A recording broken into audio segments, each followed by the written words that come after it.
Hey, and welcome to another edition of Beer for Breakfast ABV. I am Danielle from The Moog Show. Do mornings here at 91X from 5 a.m. to 10 a.m.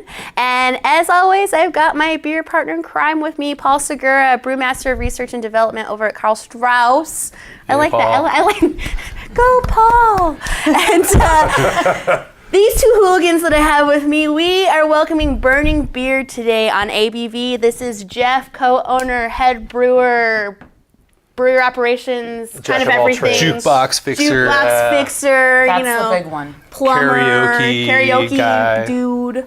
And then we've got Shannon, tasting room manager. I'm sure you've seen both of these out and about. Both these guys out and about in San Diego. They are at every awesome beer event going on. Last time I saw Jeff, we were trying triple IPAs at Hamilton's, and I don't really remember how that ended.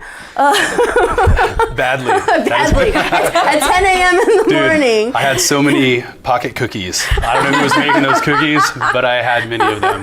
That's awesome. And the last time I saw him was a karaoke contest down at Manhattan Bar, which I think you guys won, right? We did win. Yeah, I did mean to bring that trophy.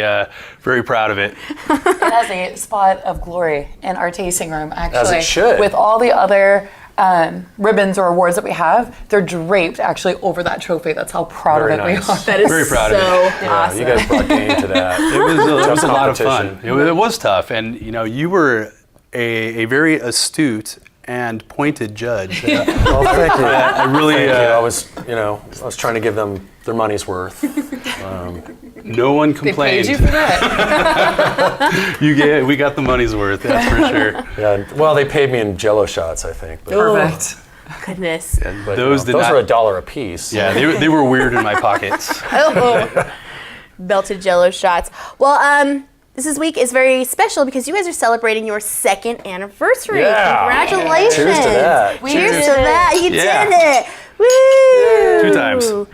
So the beer that we're starting out with today, this is the Pickle Core. It's an unfiltered Pilsner, right? Yes, indeed. Tell me about it. It is the redhead stepchild of Normcore, our Czech Pilsner. And it is, Paul can tell you, it's essentially the same thing. We just didn't biofine it, didn't filter it. It's 100% Saaz, a ton of Bohemian Pilsner, Czech lager yeast, and that is it. That's really, there's not much to it. It's, Shannon likes to say, version of running through the brew house naked. This Zwickel might be with a fig leaf over your With a cape. naughty parts. Yes. cape. And a cape, yes. Yeah. Which is Big how we leaf and do a cape. prefer to run naked through the brew house, just so we're clear. I need to hang out with you guys more often. Right?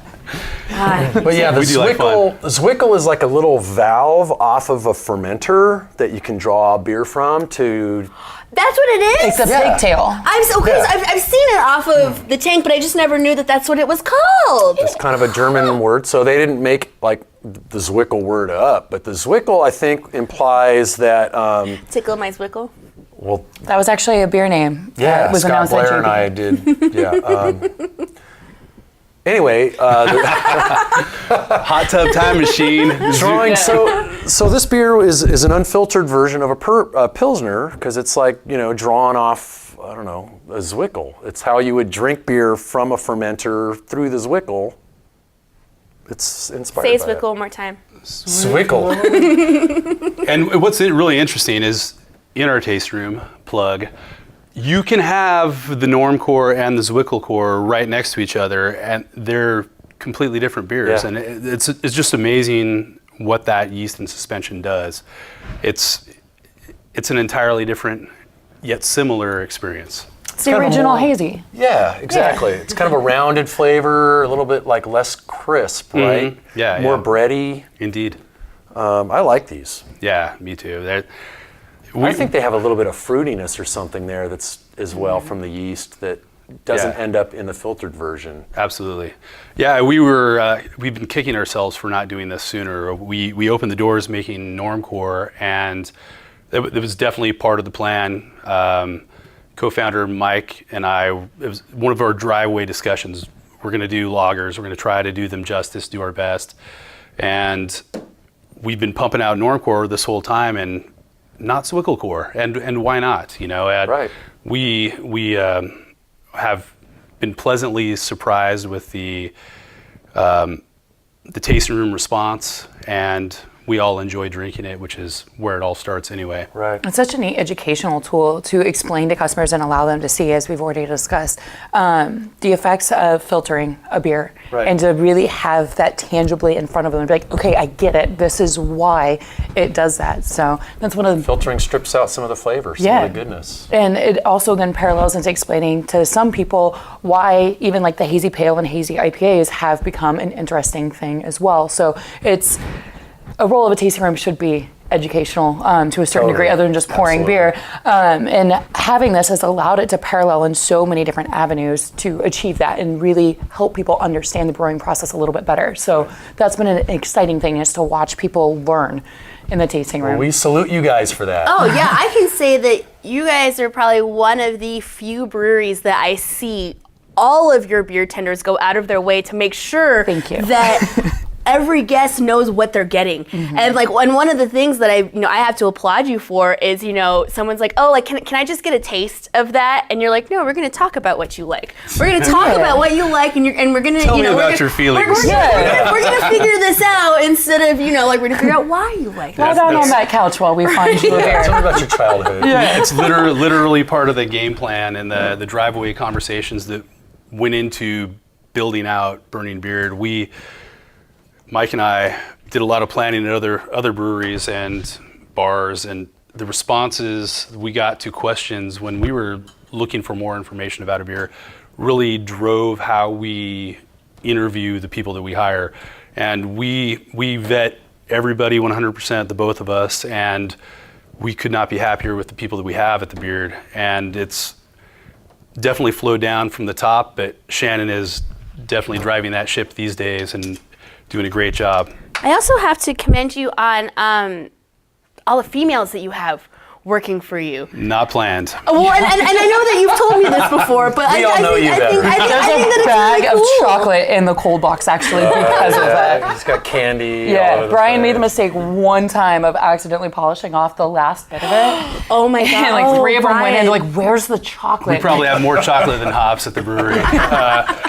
But yeah, we just, as part of the hiring, all we do is put word out there, and then we hire people that vibe with us. We're not concerned with what parts you were born with. Mm-hmm. We're looking for connection, passion, if you drive. like Slayer. Yes, we Always Slayer, helps. that's important. Yeah. yes, to find that it's secret. That's why you get on the along well jukebox. with Tom Nickel. Yeah, it is. Tom Nickel and I do many a heavy metal thing together. It's pretty awesome, actually. He's So you hire for this, knowing that this can be taught, right? yeah. This And- can't be taught. This No. you either have it or you don't. Yeah. Exactly. And, not to single anybody out, but one of our awesome staff members, Stephanie, Steph. she knew virtually nothing about craft beer coming into it. She's slaying drinks at a pizza joint, and super great personality, vibed with us, and now she's balls deep, I believe is the phrase the kids are using these days, in beer. Yeah. And she's becoming a beer dynamo, and it's awesome. Awesome. All of the staff, they'll text me randomly when they have another beer, and they'll text me beer questions, which I think is really neat. And they'll want to know more about a different style. And if I don't know it, like, I am in no way fearful to be like, I'm not quite sure. And we'll sit down with the BJCP and we'll research it and we'll learn something together. I want to know more about this style. What are we drinking here? What are we doing more? Yeah. What is this? What are we drinking next, guys? That's called a segue, Abel. Yeah. You better watch out, Paul. It might replace you eventually. I don't know. That's okay. Come on, you're irreplaceable. Come on. I don't know. Come on. I'm impressed here with what I'm seeing. All right, this is De Brugge, which is a translation means the bridge. It's sort of a gateway sour. That's where the name A comes gateway sour. from. Yeah, you know. I love this beer so much. It's so good. Was it soured with Del Brookie? Yes. We use Seagys, which is a yogurt, actually a yogurt this time. When we can, we'll use the kefir. But we selected that one because it has that strain in it, along with a few others. But we do also use some grain to throw in there, a little wild, rolling the dice on. I dig it. Yeah, grain has all that beneficial enterobacter, spoilage organisms, whatever you want to call them, in it. But I like Delbrueckii because it's got that really nice stone fruit flavor. You get sort of like apricots and peaches and stuff going on in this beer. Yeah, which I think is really nice. I think the home brewer has educated a lot of people. George Thornton threw out there, that this is what we use, and it is what we use. So there are no secrets here, internet world. But yeah, it's as you know, it's all in the process, how you do it, and a little roll of the dice, throwing some grain in there as well, because you never know what you're going to get with that. And well, you do if you drink this. Well, and this one is with mangoes. So do you do different fruits, or is it always going to be mango? No, we do different fruits, and we're total geeks for traditional styles. And last time we did this, we pulled off a bunch of straight Berliner, got some Woodruff syrup, went as Very nice. right as nerdy as you can Traditional. get. Totally. Dr. Bill would be so proud. Yeah, he might be. Well, no one else was, because no one drank it but us. But It was like all industry and staff that was just like, oh my God, yes. You Like, do it! we pounded so much of that. it took a lot of energy to get Woodruff syrup from Germany to El Cajon. But we did it. We had some. It's stuck around for way too long, and we have the Woodruff syrup. I think we're serving it on pancakes now occasionally. That's awesome. We have more than we need. But So Woodruff's the stuff that looks green, yeah, and it's like the tastes Midori. but it's like piney or like sprucey. So that's really the green beer people should have been drinking on St. Patrick's Day. Well, yeah, or oatmeal stout or Irish red. I'm saying if you want a green beer, that was the beer that you sure. should have It done. added a really neat glow to the beer. Yeah, that it was was very, very really cool. subtle in the green hue that it added, but it was like it glowed. And that was one of the neat things about that beer. When you added that, it just glowed. It's the proto glitter beer, which is the new craze. Yeah. Thanks a lot, Carly. Right. Thank you, Carly Smith, for that. Carly, I'm proud of you. Look out for Every her day. on future ABV in a couple of weeks. We'll see you soon, Carly. But the coming back around to your answer, we have fruited this several different ways in the past. We had 2 or 3 versions at our last anniversary party.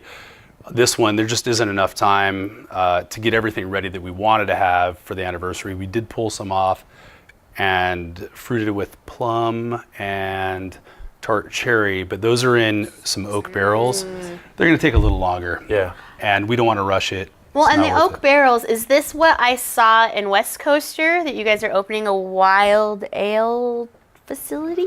Is that? Or something. We weren't going to announce that till next week, but I hear this is airing next. No, I'm just kidding. I was like, Brandon Hernandez scooped you last week. No, So no. It's actually a glitter factory. We shipped Bobby Matthews to Idaho to wrangle up some unicorns. We have them tied up. Excellent.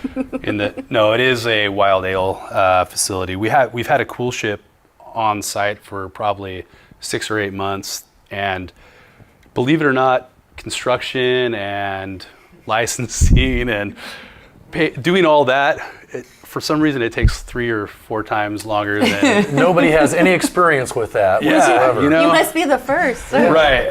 Yes. It's unique Strange. to you. We did plan Must be for an that, El Cajon and thing. yet it still took longer. But the cool ship's ready to go. We still haven't even taken it out of the box. That's on our next meeting for Tuesday, by the way. Oh, perfect. We'll be opening that Jump if you guys want to ahead. stop by. Cool. But the space is all ready to go. We're just waiting for ABC approval. We're going to move all of our wild ale barrels over there, our fooders, and we'll have the cool ship there.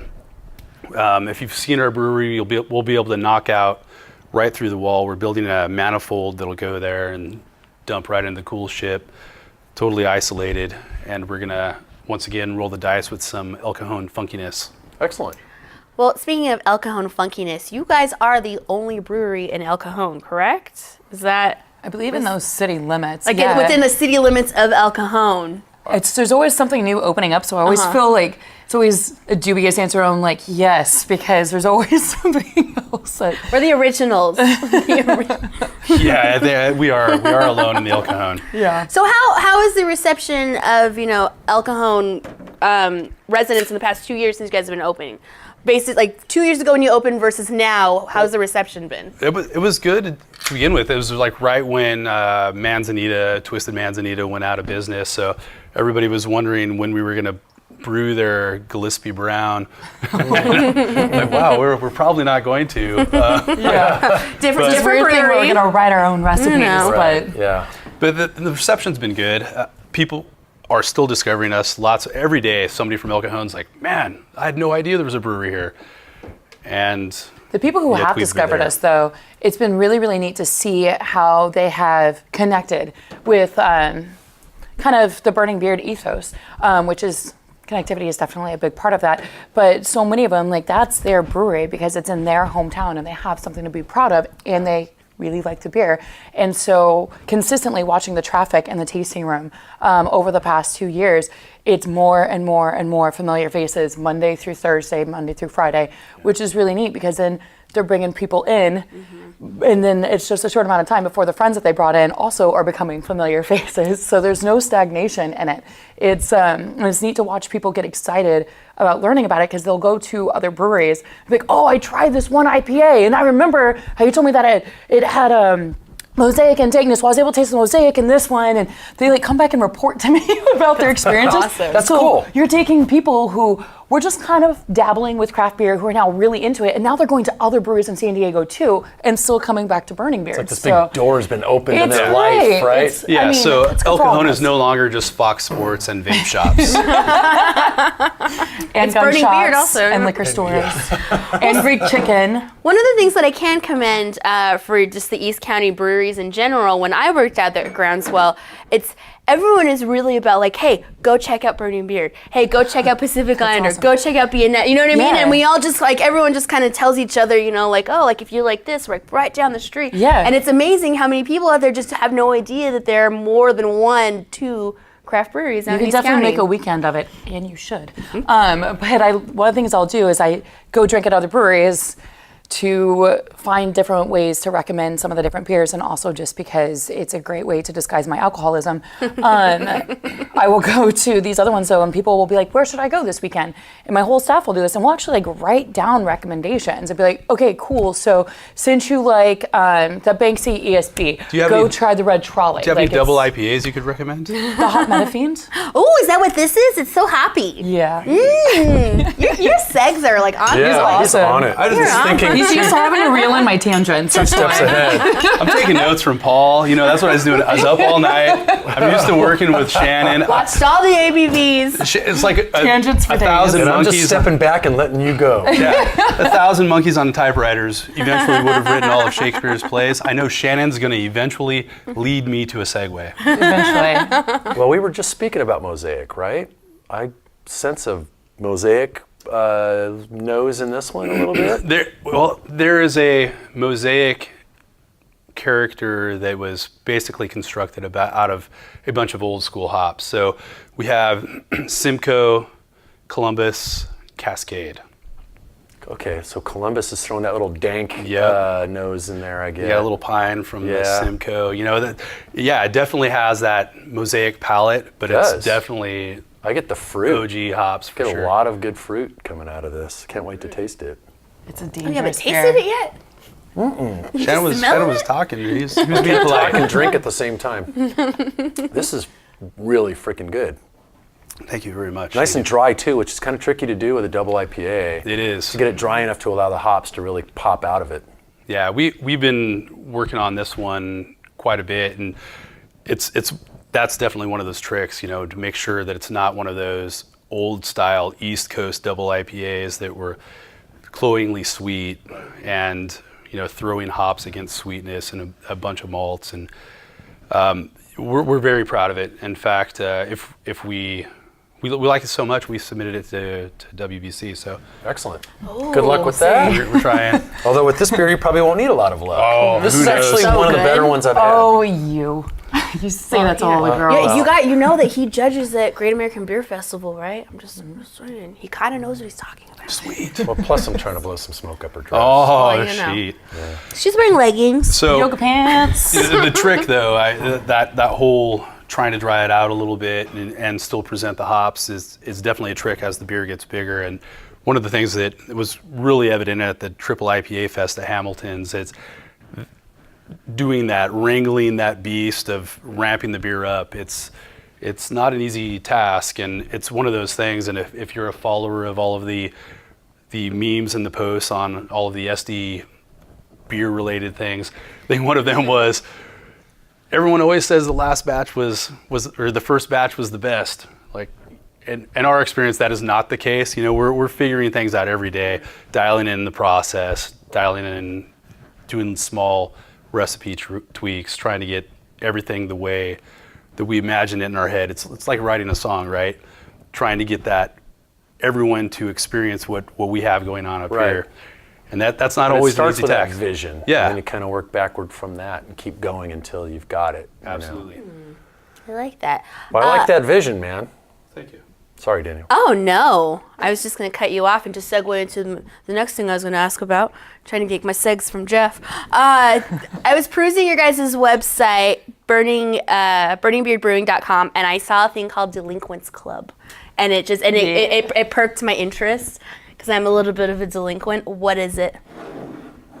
Well, we have, it's our version of a beer club. And Like a mug club? yeah, sort of. There will be mugs and there will be discounts and you'll be able to fill up your mug. And so yes, but also a bit of a, I don't know, we're Brian, my brewing partner, Mike, Shannon, we all love music, and we really geek out about the details of things. And what we did with the Delinquents Club, is we created a package that we have like a 12-inch record sleeve. It has what else is in there? We basically created a record, like a faux record, with all of the beers as song titles, and That's rad. it's so really that's awesome. part of the package, including some beer. It's more of like a fan club membership, mug club, and there will be a beer involved, and we hope to, in the next year, figure out which wild ale release will accompany the membership. But basically, it's this guy on the front of this Punk Spear here. He's sort of our Punk spirit. Punk That's spirit. So I dig that. He's like our the walking embodiment of the beard spirit, which is educated but a little bit Edgy. pushing the envelope. And Shakespeare was definitely the OG distinguished delinquent, and it's trying to figure out how to open that, huh? There should be a way. Able to the rescue.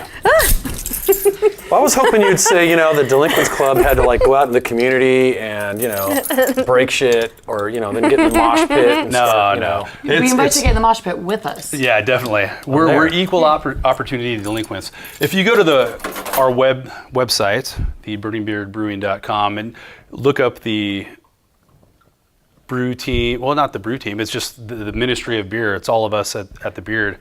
We have given ourselves a little distinguished delinquent ratio. Like, what is your percentage of distinguished versus your percentage of delinquent? And we all tell a little story, and everybody's got a little bit of punk spear in them. And basically, we wanted a way to encapsulate the ethos that Mike and I have created around the Beard, the ideas that we're trying to share in our tasting room, the experience that we want everyone to have, and it really embodies everything we do. So it's going to be a limited membership. We're not trying to make $1 million here. We're trying to create a small group, tight-knit community of friends that have an interest in the Beard. And that's really what it is in a nutshell. That's rad, and you can join online, right? Is that where you join? Yeah, to be honest. Releasing Oh, wait, it there's got to a be little some bit kind of later. litmus there. I mean, you have to be able to recite Shakespeare while you're like, Some kind of reciting hazing. Slayer at the same time. Yes. Yeah, we'll be doing mashups. So we'll be playing South of Heaven while reciting Merchant of Venice. All right, now we're talking. All right, so this week, second anniversary. You guys, we always say this, buy your tickets right away because things sell out. This is one of those things. It's sold out.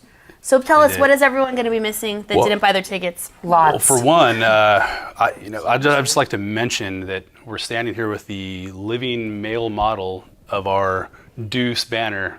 If you could do a little profile for us. Get out of the way. I know, right? Just, Yeah. There we go. Yeah. So the Deuce sold out. We're very excited about it. We have Pretty Vacant, The Fiends, and the Creepy Creeps. Creepy Creeps, never heard of them. Right. They're rad. They're rad. It's They're a really amazing lineup for music in general. Like as Jeff said, we're all super, super into music. So there's a lot of investment that goes into the bands that we decide to book for these. And it's Pretty Vacant is basically like a punk band. The Fiends are this hilarious Misfits cover band, and they don't take themselves too seriously, which is fantastic, but they go through kind of the discography of the Misfits. They actually break up with their Glenn Danzig on stage, and I don't want to ruin too much of it, but it's quite a show. It's really, really cool. And then the Creepy Well, I Creeps. didn't know that. You kind of ruined it. Oh, no. I'm good at ruining things, so. Go watch the video on their Facebook. It's hilarious. It's pretty great. If you've never seen any of these bands, I mean, just the ticket itself is worth even just seeing one of them, let alone all three. So, And you the get beer. beers like this. Yes, actually, is this this? comes with your ticket. This Yeah. is a You get a chromatic. bottle of this, right? Yeah, absolutely. Chromatic Fantasia, which is a Munich Dunkel that we aged in bourbon barrels. So, yeah. Can we cheers to your guys' anniversary yeah, before I yeah, get yeah. into this? Like, Here's 'cause to it's Deuce. huge. Yes, number 2. The Deuce. Yes. Oh, Oh, wow. There's definitely some bourbon yeah. imparted into this. So Munich Dunkels is kind of a dark beer that's malty from Munich, of course. I've never had one aged in bourbon oak barrels. Were they Heaven's Hill? They were Woodford Reserve. Woodford Reserve, nice. Yeah. It's such a pretty beer. I'm glad I still have a handful of bottles left in my cellar. Handful being the operative. There's a lot of very nice beer. oak and a lot of vanillins just popping out of this. This is really well done. Yeah, thank you. Good job. One of the other cool things that's going to be available during the anniversary is I kind of deviously told a bunch of customers that we were out of the Bourbon Barrel Aged Belgian Quad that we released last year for the anniversary, but really Jeff, Brian, Mike, and I decided to cellar quite a few bottles. So those will be available for purchase during the anniversary party. And so there's probably a good chance that those are going to sell out. So again, if you didn't buy your ticket, sucks to suck. Sucks to suck. We're also going to have... Don't suck. Yeah. We're also going to have bottles of the Bourbon Barrel Aged Ingsoc, which is our Russian Imperial Stout. So essentially, you can buy a vertical at the anniversary of everything that we've done in year two, which is really awesome. It's kind of a neat collectible to be able to get. And we can't promise that they'll be around after, but... That's super rad. They won't be. We don't bottle. You know, everything's hand bottled. It's a pain in the Yeah. ass. We're It not is a- doing it. it is a pain in the Not ass. doing So it. even if Why you- I'm buying even more. So even if you did buy a ticket, you got to get there early because some of these might sell out. Well, I mean, I think we see. limited ticket sales. We're not trying to be the next beer festival. We No. just like the Delinquents Club. We want to know the people that are coming to our events. They're 90% of the people that are buying tickets we all know in some way. So we're not trying to go crazy here, but I think there are about 300 bottles. If everybody bought one, and I doubt they will, but there's a chance. You'll have Some people are going to buy multiple as well, so we'll see. Yeah. But as Jeff said, it's about connectivity. Can't wait. Be sure to watch all of our social media posts on Saturday because we'll be there. So you'll have to live March vicariously. 31st. We'll see you in the mosh pit. I'll see I'll you be in the mosh moshing. pit. Oh, goodness. With my bumpers up. Well, Jeff, Shannon, thank you so much for coming on Beer You're for welcome. Breakfast ABV. Happy second anniversary. Thank you so I'm much. super, super stoked for Yay. you guys. Like, I love hugs. and high fives. all right, easiest way to get to the brewery. Follow Shannon. Follow Shannon. She'll be going there shortly. Follow the lipstick She's already marks. got a lot of followers. Now she's going to have more. 8 East, get off at Johnson. If you know where Alpine is, we're just before them. The easiest way, Google it. I There you just Google go. I like that. It's, It's all about the actually Google. only about 15, 20 minutes from most neighborhoods in San Diego because I constantly hear, oh, it's in East County, it's so far, and it isn't. This I will guy. map quest it for you. But it's super, super easy to find, and there's parking. Don't be afraid to cross, the 125. It's okay. It's just a little bit past it. It's all right. Right on, guys. Well, thank you for watching another edition of Beer for Breakfast ABV. I'm about to tackle Paul right now because he's trying to steal the last of that bottle, and I really, really want it. What, So me? we gotta go. But as always, you can find all of these videos up at 91x.com, and you can hear the on-air version every Friday morning, 8:45. Myself and Paul join Jared and John Moog for Beer for Breakfast, and it's a lot of fun. So you should be there too. Cheers! Happy anniversary, Burning Happy Beard! 2 years. Yeah! We did it. Let's Be go a crush the rest of delinquent. these.